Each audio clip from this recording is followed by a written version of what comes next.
Hey guys, just finished watching Arrow Season 7, Episode 12, Emerald Archer. This episode was really interesting. It was the 150th episode, and it was kind of somewhat of a documentary style, although we kind of end up going back and forth between documentary style and kind of, and not documentary style type thing. So I think it's really interesting. We go back and forth from the documentary style to modern time and actually what we're seeing and stuff. And I kind of like that. I would have liked to have kind of stayed in completely in the documentary style for the whole thing, but that really wouldn't have worked to kind of have tell the story that they wanted to tell.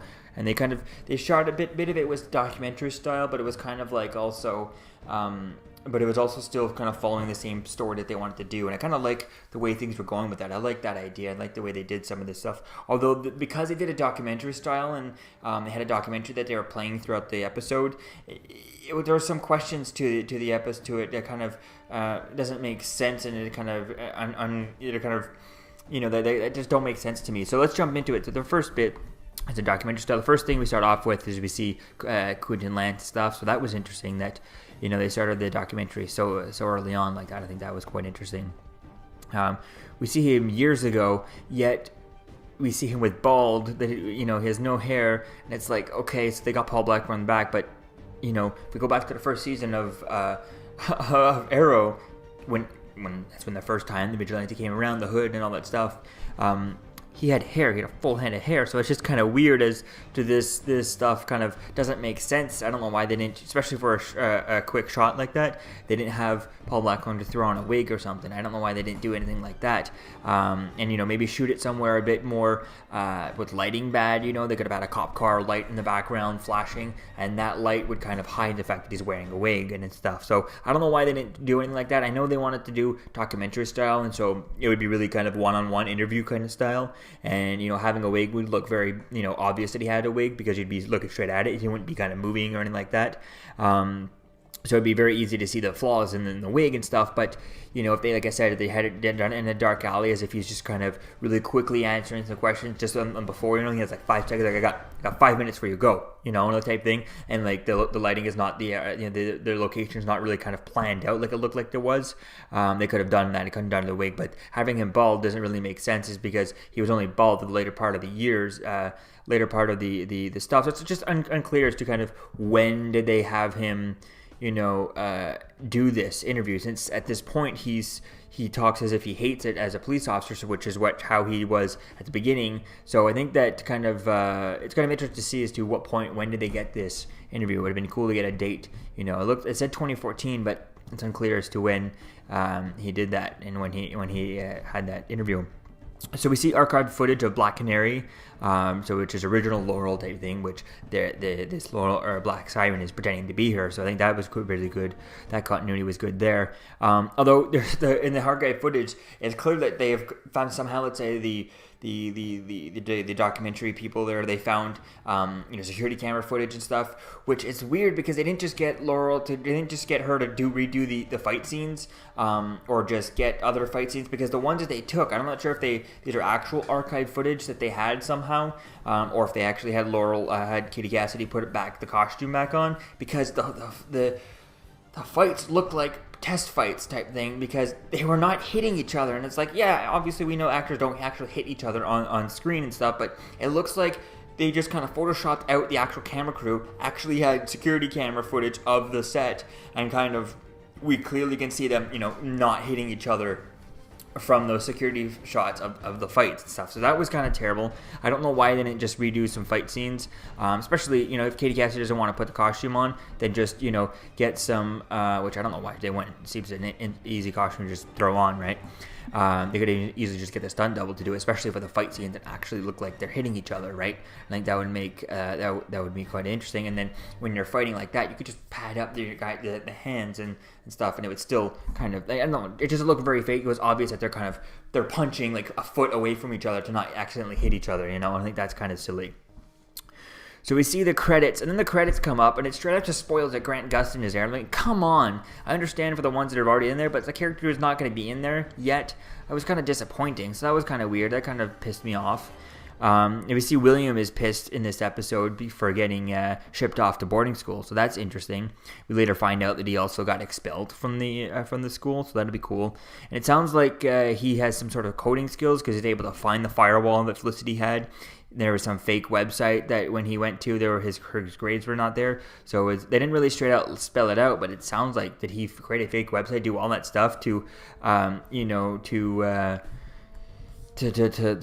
let Felicity find out. And how would he not know? Like, obviously Felicity's gonna find it out. She's the master hacker, right? So it's like kind of silly that he would even try to do that. And if he has kind of, where did he learn all that stuff? Did Felicity just teach coding type thing? I think that's another thing that would be interesting to see. So we see Oliver. We find out that Oliver eventually tells Diggle in this episode that about Emiko, and he says that he's known about her for a month now. Like, was it last episode he's actually spent time with her? And the episode before that, it ended with him first meeting her at the grave. So it's only been 2 episodes ago that he actually met her and found out about her. So, like, it's been a month? Like, what? That doesn't make sense. Like, is it, okay, maybe a week from the one thing? Let's say 3 weeks, not a month. Well, I guess it's about a month, but I don't know. It seems a bit more than a month. A little bit less than a month has gone by, especially when that last episode picks right up, like the episode, we're episode 12, so let's say episode 11 was when they hang out. Episode 10 is when it ended with her, episode actually 9 actually ended with the reveal of Emiko, or episode actually 8 did. And then episode 10 is when he found out, about Emiko, and it ended with him and her and meeting at the grave, and then they hung out. So that episode ended, so maybe 2 weeks, 2.5 weeks, a month. It seems a bit weird, but okay, I guess that's how much time has gone by. Seems a bit much. And then we see Barry Allen is interviewed, and it's like, okay, it was really cool. I like that, especially when he was asked, did you know Oliver Queen was the Green Arrow type thing? And he's like, no, not at all. That was really well done by Grant Gustin. That scene was really well acted, as to not be too over the top acted, and it was just the right amount. I think he nailed that scene really well to make it look like Barry Allen is acting and keeping up a lie type thing. And I think that was really cool, since he has somewhat some experience doing that. And I think that's interesting. And I'm like, why did they interview him? According to the film crew, they dug into Oliver's history as much as they could, right? Which should a lot be kind of covered up by Felicity. So, at least what she doesn't want there. So how do they know that Barry knows Oliver, and what to them, what do they perceive their relationship as? What is the relationship between Barry and Oliver publicly? That the film crew kind of dug up. What did they find out? If Barry Allen helped Oliver on one case, and it involved something being stolen from Queen Consolidated back in like a few years ago. Back in the first appearance of Barry Allen on Arrow was it season, I think episode 8 and 9 of season 2 of Arrow. So they've they're acquaintances. They met them once, but I think it would have been nice to have like a title or subtitle as to how they know each other. They're just friends or whatever. It might be publicly out there here and there. Barry Allen mentioned to Iris that they were friends hanging out. I don't know. It just would have been cool to see as to where's the connection there. I don't understand what's the public relationship between Oliver and Barry.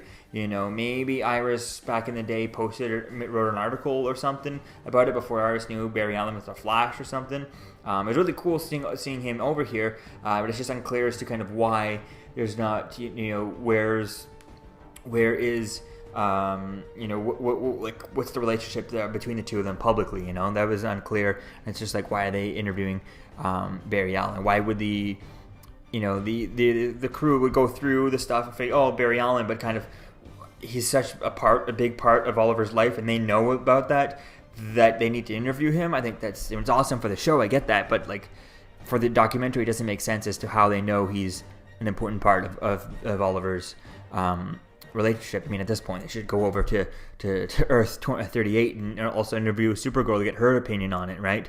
But that was kind of weird.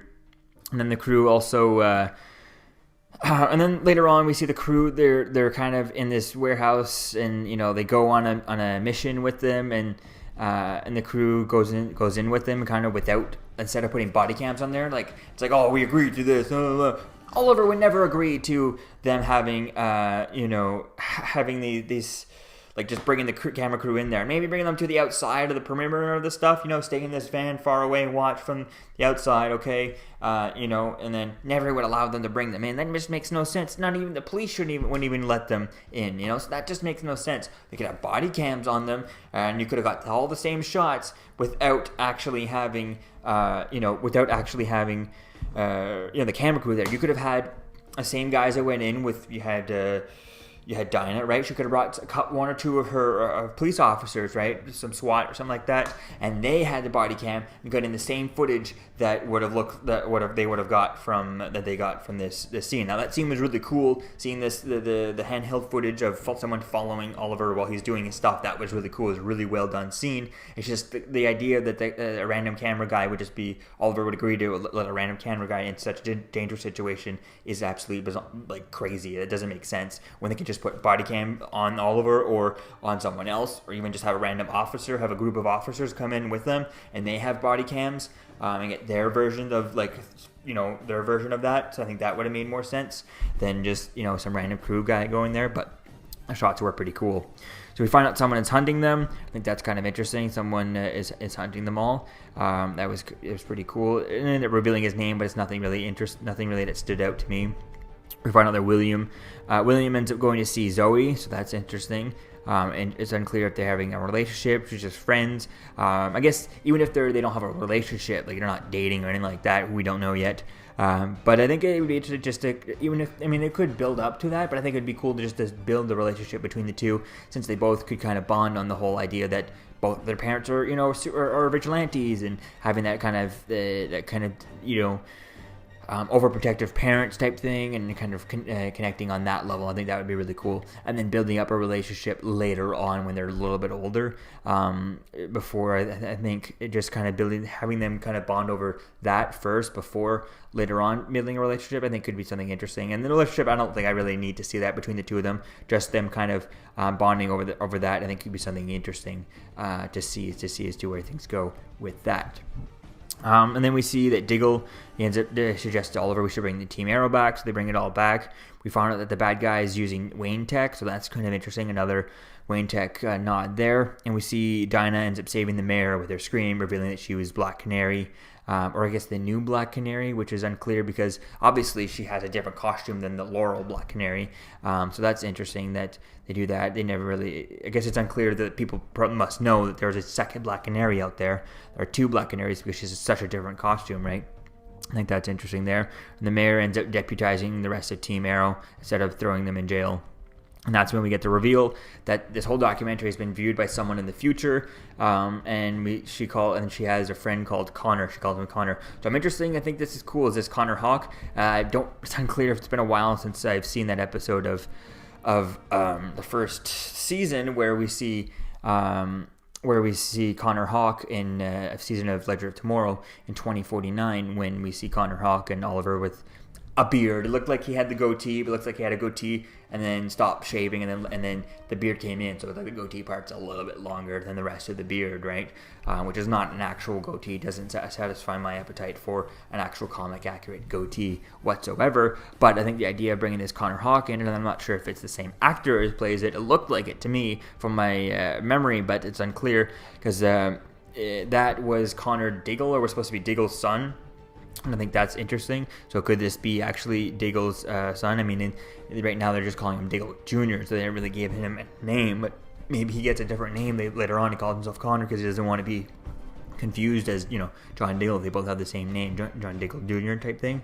So I think that could be interesting to see if that's Connor Hawk. And is it the same version of Connor? That was supposed to be one where Oliver was in the future. He was missing an arm and all that stuff. The whole Batman Returns thing, but here, are we going to do that? The whole, Connor Hawk thing and Oliver doing that. Oliver's obviously not going to lose an arm and all that stuff, or at least we don't know yet.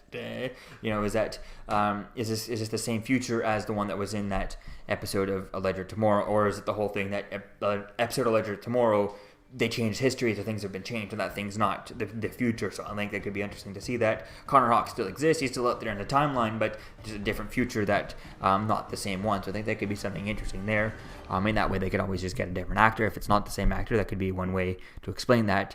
So that was all really interesting. We also had, I forgot about that, there was had Sarah Lance here, and she talks about the death of her father, and I think finally she talks about the death of her father. I don't know why she hasn't mentioned about that over on Legend, since it's been like the end of last season 6 of Arrow, when we saw when she showed up for the death of her father, which they didn't have a scene between the two of them, which was kind of silly, but I'm finally happy to see them mention that her dealing with her father, and hopefully after this, when we go to see her on Legends, maybe we could pick up right from that and see her like, yeah, I just had an interview about my father, and I never really thought about it. It hasn't really hit me until now. I think that would be kind of interesting to see, as long as we get to see her, deal with those emotions of losing her father, which we haven't seen whatsoever on Legends at all. So I think that could be cool. But I'm also wondering as to how the hell did the film crew find her? Did Oliver tell them that, oh yeah, Sarah, you want to interview Sarah? She's out. She's on a time travel ship type thing. There's no way, he didn't say that. That would be kind of silly, which would be cool if that's how he contacted her. That would be interesting, Or does he have a way of contacting Legends, which they do? It sounds, because we had an episode of Legends where he missed a call from everyone, right? And they've been calling them all up for all the crossovers. So he does have a way of contacting the Legends. He didn't contact them and say, hey, Sarah, can you come over? We have a documentary for you to film. No, he's not going to do that. He doesn't know what they're busy doing in history, right? So it was kind of weird as to how did they find her, How did they find her in 2018? How did they call her to come in 2018? How did all that happen for a film, just for a documentary? She didn't just stop everything for a documentary. I mean, they have their own problems going on, right? So it's just kind of silly doing that. I mean, it makes sense for the CSI. For Barry, he just went over to there, which again still doesn't make sense as to how they know that he knows Oliver, because all they know each other is via superheroes, so they don't know the Barry's the Flash. So there's just all kinds of things with this documentary, which was really good. I really love this idea, and I'm gonna give this episode like a 9 out of 10. It was really great. I love the episode. It was a blast. It's just the documentary format kind of had huge plot holes in it, and it just kind of didn't make sense as to how things went. And I was like, oh, just throw that in there just for fun. And it's like, okay, but they just need to smooth these things over. So I'm going to give this, I'm going to give it an 8, a 7.58, because it's a great episode. I love the idea of a documentary thing. I need to see more of this. I think this would be pretty great.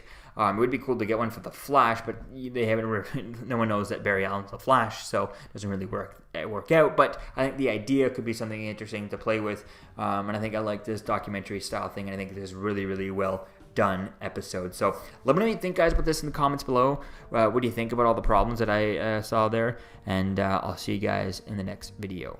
Peace out. I'm Captain America, here to talk to you about one of the most valuable traits a soldier or student can have. Subscribing. Sometimes subscribing is the key to victory. Sometimes it leads to very little, and it seems like it's not worth it. And you wonder why you waited so long for something so disappointing. How many more of these? You're still here. Don't forget to like, comment, and subscribe, guys. Peace. It's over.